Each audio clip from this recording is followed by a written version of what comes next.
Hey, g'day everybody, my name is Jacko from Music Nation TV. Welcome to the channel, great to have you along. Hope everyone's having a fantastic 2026 so far. I'm going to start this year with just 2 or 3 videos answering some questions, preempting some questions that I got asked quite a few times last year and I didn't get a chance to talk to you about them. So, fresh year, fresh set of videos. So I want to talk over some of the kind of aspects that I get asked about in the studio. So the first and one I get asked every video, why do I have a digital console? What is my digital console in my studio? And I'm not a mixing engineer, right? I don't do mixing at all. I'm a composer and I compose for musical theatre mostly, weirdly enough. So I don't really do the film stuff or the TV stuff some of you guys do. So my music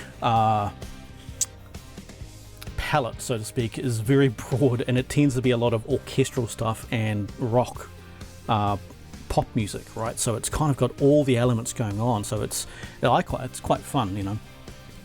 But it doesn't answer the question why I use a digital console, but I wanted to first go over the practicalities of it.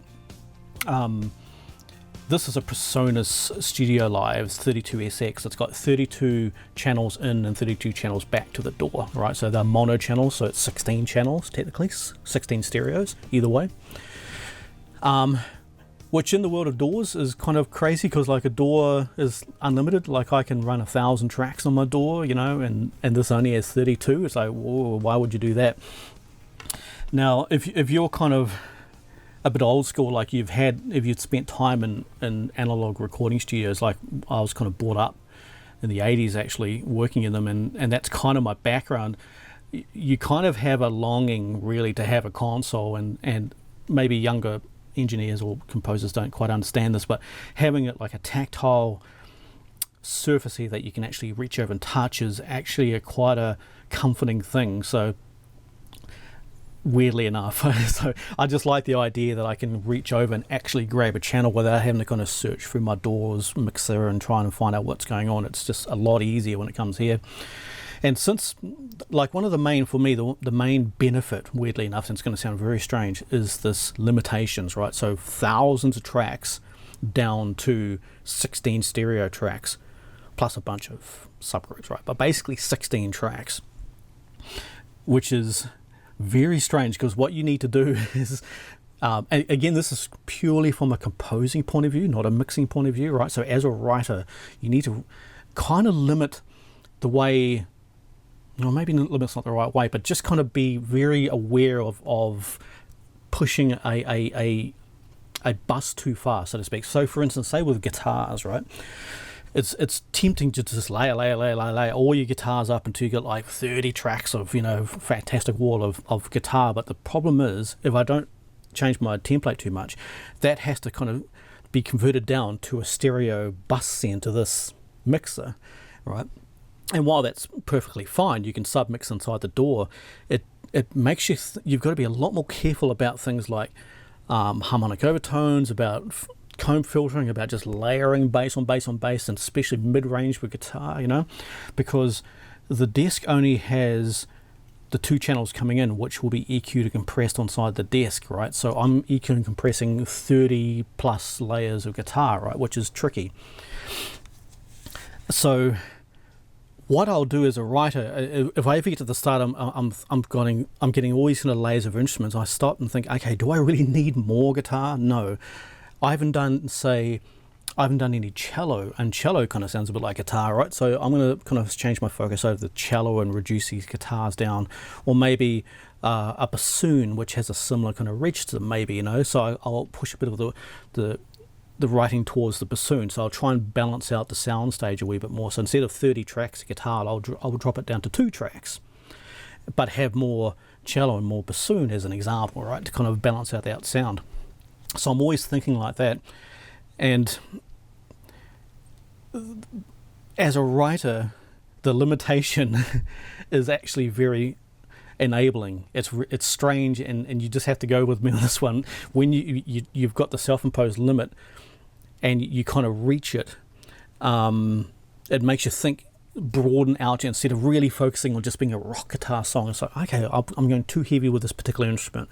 I do this all the time with strings, you know, like, again, I just have a stereo string track on here, but I might layer up all these kind of beautiful lush strings and ensembles and stuff, and I have to pull back and say, wow, this is just too much. I need to pull back the strings, and what else can I do that sounds string-like? And I like acoustic guitar I haven't used yet. Cool, I'll do the acoustic, and that can knock out a whole bunch of these ensembles. And see where I'm coming from? So kind of the limitation, weirdly enough, is freeing.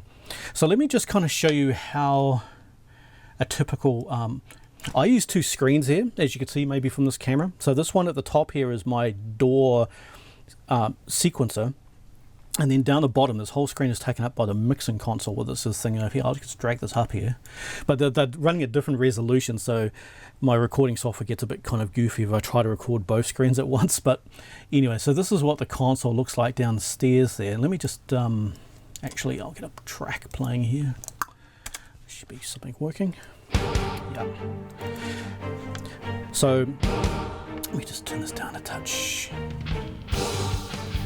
So this is a digital representation of this mixer over here, right?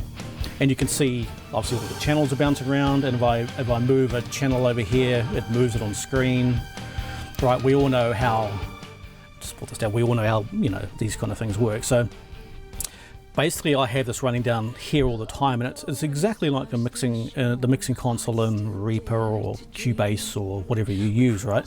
The difference is this is actually a real desk. It's right here. So I can see immediately what's happening in real time. Like I have all the effects up here and all the routings over here. And this is a DCA that I'm using at the moment. Digital controlled amplifier, which is like, it's basically turning the entire desk physically up and down on it over here.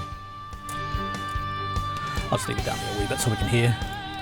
And yeah, so that's what I have running down here all the time. And let me just kind of drag it down a little bit. And I can see both kind of things happening at the same time, right? So it's like I said, it's no different from running. It's exactly like having, you know, the Reaper mixing console open, except it's the real thing. Now, another thing I don't do at all, or very limited, is run effects inside the DAW. So the DAW here is just running Contact, it's running East West Opus, it's running various other sample libraries, Reason Studios, and there's no effects, there's no reverb, there's no compression, nothing like that. That's all done on the console. Why is that? Because the DAW definitely has nicer sounding effects than this console. But the reason is, and it's going to sound very strange yet again, but again coming from a composing point of view, right? Once the music or the signal leaves the DAW, right, so 16 tracks out of it into the DAW, into the mixer here, now it's only a monitor for me, right? This is all just self-gratification.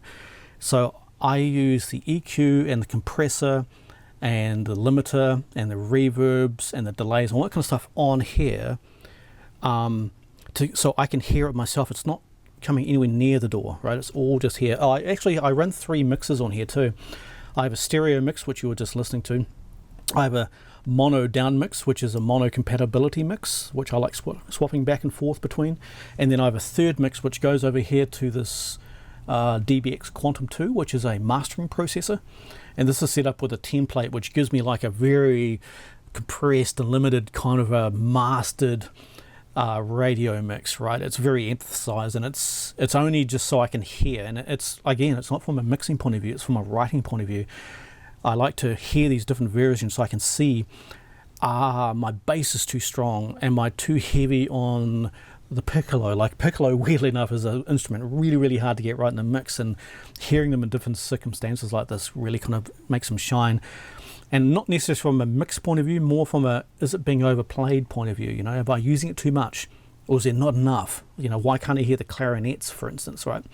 Are they not present enough in the way I'm scoring them? You know, maybe they need to be played in a higher register. So it's, you see what I'm saying? It's not a mixing point of view, it's a writing kind of perspective. So all the mixing I do in here is purely to emphasize what I'm hearing in my ears. I don't kind of make it crazy. I'm only kind of doing broad kind of scoops and very, very broad compression, just to control things. So it sounds better to me, so I can make better decisions. And when I'm finished, I need to obviously put this back into the DAW. Like, you can't just push bounce on a DAW when you're running external mixers, right? It doesn't work like that. You need to record everything back in. So this has 16 channels returning. Actually, it has more than that because it runs these as well. But so I run them back in here and record them down as stems for my mix engineer, right, who knows way more about mixing than I ever want to know. Right? I'll let him do the best job of mixing. So most of the time, maybe most of the time, I don't send the effects back, but sometimes I will.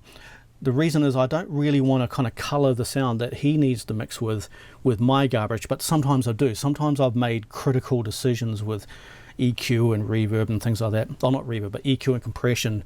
I might have used as an effect that I really want that in the sound, so I'll bake that into the stem return. But generally speaking, he won't get, especially won't get my mastered sound or my mono sound, right? He'll just get the stem sound. And I also sometimes send a separate stem of all the reverbs. There's 4 tracks of reverb in here. So he'll get 16 tracks plus 4 tracks of reverb if I'm doing a massive mix, but that's a pretty big mix, right? So yeah, so it's all for self-gratification, just so I can make better decisions. And on the point of striping things back, it might sound like a bit of a pain, like, because in a DAW you can just push bounce and go make a cup of coffee, right? With this system, you need to actually record this, physically record it back in, right?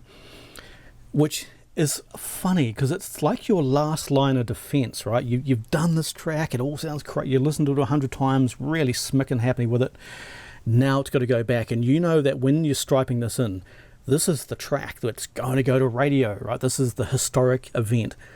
So it's your last chance to listen and make any final decisions, and more times than not, I'll stop halfway through because I've heard something I don't like, or there's a bum note there, or there's a weird kind of compression there, you know, see what I'm saying? So that final chance to listen through is great, you know. I as a writer, I appreciate that last opportunity, right? So there's another little bonus. I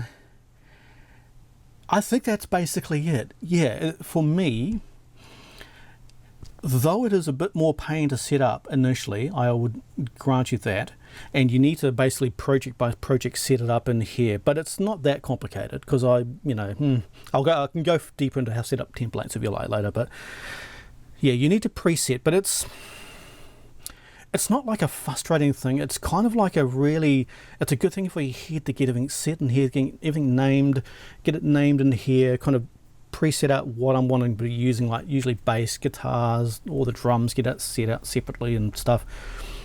And then you can start writing the show, you know. So I like this kind of preset up ritual, but the idea that I can limit my writing, or limit, maybe not even my writing, not the right word, limit my expectations of creating massive, like, focus points in the music.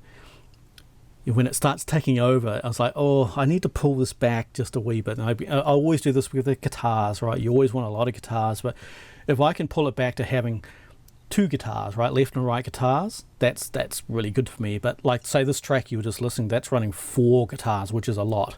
So it's 2 left and right electrics and 2 left and right acoustics, which is a lot for me. So, but it's a pretty big track, you know.